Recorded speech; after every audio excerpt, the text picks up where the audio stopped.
یاد کیجئے حضرت ابراہیم علیہ السلام کو کہ اللہ تعالیٰ اس کے رب نے اس کو چند باتوں میں آزمایا. کتنی باتوں میں آزمایا؟ چند باتوں. کون کون سی تھی؟ شمار کریں تو بہت سی ہیں، لیکن ان کی آزمائش کا امتحان آغاز سے ہوا. جب ابراہیم علیہ السلام جوان ہوئے تو لوگ اس وقت آدم سے لے کر ختنہ چلا آ رہا تھا. یہ جو سنتے ہم جس کو کہتے ہیں، یہ سنتے آدم سے لے کر چلی آ رہی تھیں، لیکن ابراہیم کے دور تک کے لوگ بھول گئے تھے کہ ختنہ کروانا چاہیے یا نہیں. ابراہیم علیہ السلام جوان ہو گئے تھے، گھر والوں نے ان کا ختنہ نہیں کروایا تھا. انہیں جب اللہ کی طرف سے وحی ہوئی کہ ختنہ انبیاء کا طریقہ تھا، آدم سے چلا آ رہا تھا، لوگوں نے چھوڑ دیا، تو ابراہیم علیہ السلام نے جوانی میں اپنے آپ کا ختنہ کیا اور آج خود ختنہ کیا. تو یہ پہلی آزمائش تھی ان کے لیے. اسی طرح پھر اپنے ماحول کے لوگ جو کفر اور شرک پر مبتلا تھے ان سے لڑنا، یہ دوسری آزمائش تھی. ستارہ پرستوں سے لڑے، چاند پرستوں سے لڑے، سورج پرستوں سے لڑے اور بت پرستوں سے لڑے. اور بت پرستی میں لڑنے سے اپنے قبیلے کو چھوڑا، اپنے خاندان کو چھوڑا، وقت کے بادشاہ کے سامنے کھڑے ہو گئے. اور ایک اکیلا تنہا ایک آدمی کبھی بادشاہوں سے ٹکر نہیں لیتا، مگر ابراہیم نے تنے تنہا بادشاہ سے ٹکر لی اور اکیلا واحد ہو کر اتنا نڈر اور بے خوف کہ اس کو وقت کے جابر سلطان کے سامنے ڈر نہیں لگا. اور اگر اس نے اس کو آگ میں پھینکنا چاہا تو منوں اور ٹنوں کی لکڑیوں میں جلا کر اس میں منوں، تیل اور گھی ڈال کر انہوں نے آگ جلائی، اور آگ کی جو وہ الاؤ تھا وہ تو کلومیٹر کے اوپر چڑھتا تھا اور دور دراز تک اس کی جو ہے وہ جا رہا تھا، اس کی حرارت اور تیزی. اس کے باوجود ابراہیم علیہ السلام کو وہاں پھینکنے کے لیے بھی نزدیک سے پھینک نہیں سکتے تھے. وہ ایک آگ گولے برسانے والی جو منجنیق تھی ان کی، اس کے اوپر رکھ کر حضرت ابراہیم کو پھینکنے ہی والے تھے کہ عین اس وقت جب کہ تھوڑی دیر کے بعد ابراہیم کو وہاں سے پھینکنے والے تھے، حضرت جبرائیل آئے اور جبرائیل علیہ السلام نے آ کر پوچھا، اے ابراہیم کوئی کام ہے میرے لیے تو بتاؤ، میں تمہاری مدد کروں.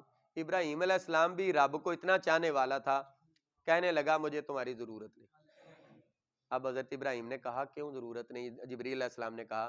تو ابراہیم علیہ السلام نے کہا کہ اللہ تعالیٰ جانتا ہے کہ میرے ساتھ کیا ہو رہا ہے. کہنے لگے اللہ سے دعا کیجئے. جبریل نے کیا کہا؟ اللہ سے دعا کیجئے. حضرت ابراہیم نے کہا کہ اللہ جانتا نہیں میرے ساتھ کیا ہو رہا ہے؟ کہتا ہے، انہوں نے کہا جانتا ہے. کیا کہا؟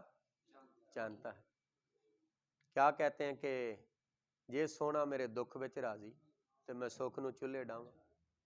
ہے نی، اے تن میرا جے کنگھی ہووے تے میں زلف محبوب دی واواں. اے پرپوش میرے دی جے بن جے جتی تے میں مدنی دے پیری آواں. جے سونا میرے دکھ وچ راضی تے میں سکھ نو چولہے ڈاواں.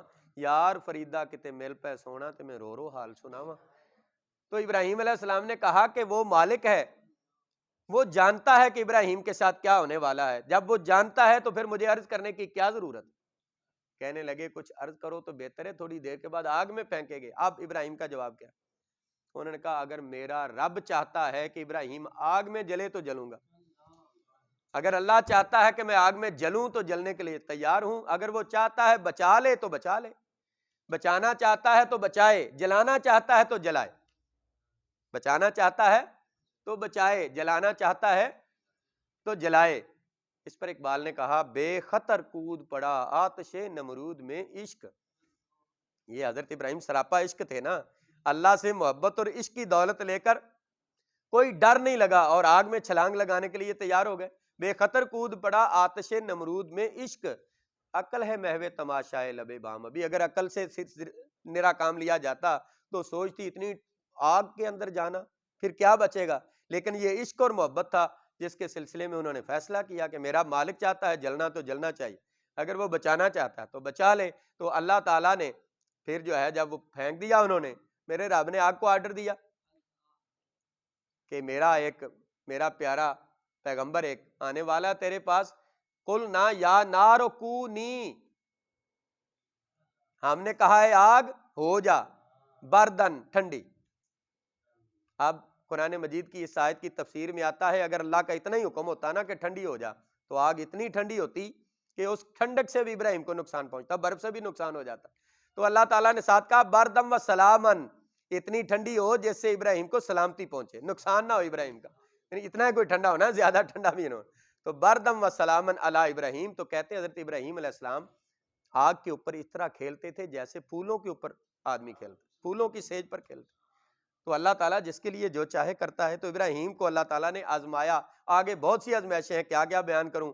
پھر ابراہیم علیہ السلام کو آزمایا گیا، خاندان کو چھوڑنا پڑا، گھر وطن سے بیزار ہونا پڑا، وطن سے دور دراز برادری سے دور رہنا پڑا، پھر وقت کے بادشاہ مصر سے ٹکر لینی پڑی، پھر آخر کار آپ کو 87 سال کی عمر میں آ کر اللہ نے بچہ دیا، اور پھر اس بچے سے جدا ہونا پڑا، اور اپنی اس بیوی اور اس بچے کو اپنے سے دور چھوڑنا پڑا، اور پھر اس طرح کی آزمائشوں کے آخر کار اللہ کا اذن آیا کہ جانوروں کو رب کے رستے میں قربان کرو، تو پھر بکریاں، گائیاں، اونٹ، ہر شے قربان کر دی۔ پھر بھی خواب آ رہی تھی اور بھی کچھ قربان کرو، تو پھر چاہا کہ ایک بیٹا ہے اس کو بھی قربان کر دیا جائے، تو اللہ کی بارگاہ میں اس بیٹے کو بھی رکھ دیا، اور پھر رکھنے کے بعد جب حضرت ابراہیم علیہ السلام نے اس کے گلے پر چھری پھیرنے کا ارادہ کیا تو اپنے تئیں تو انہوں نے چھری پھیر دی، اللہ نے ان کو بچا لیا۔ تو اللہ تعالیٰ نے کہا کہ قد صدقت الرؤیا، ابراہیم تو نے اپنے خواب کو سچ کر دکھایا۔ تو وہ ابراہیم پریشان ہوئے کہ پھر یہ بچ کیسے گئے، تو اللہ تعالیٰ نے کہا وَكَذَلِكَ نَجْزِي الْمُحْسِنِينَ، ہم یوں ہی بدلہ دیا کرتے ہیں نیکوکاروں کو، ہم بچا لیا کرتے ہیں اپنے بندوں کو، لہٰذا ہم نے بچایا، تو نے جو کرنا تھا کر دیا۔ تو ابراہیم علیہ السلام کی آزمائشیں ہوئی، لیکن ابراہیم علیہ السلام ہر امتحان میں، سینکڑوں امتحان ہوئے ابراہیم کے، مگر ابراہیم وہ اللہ کا پیارا پیغمبر ہے، ہر امتحان میں 100 نمبروں کے پاس پوچھا اترا۔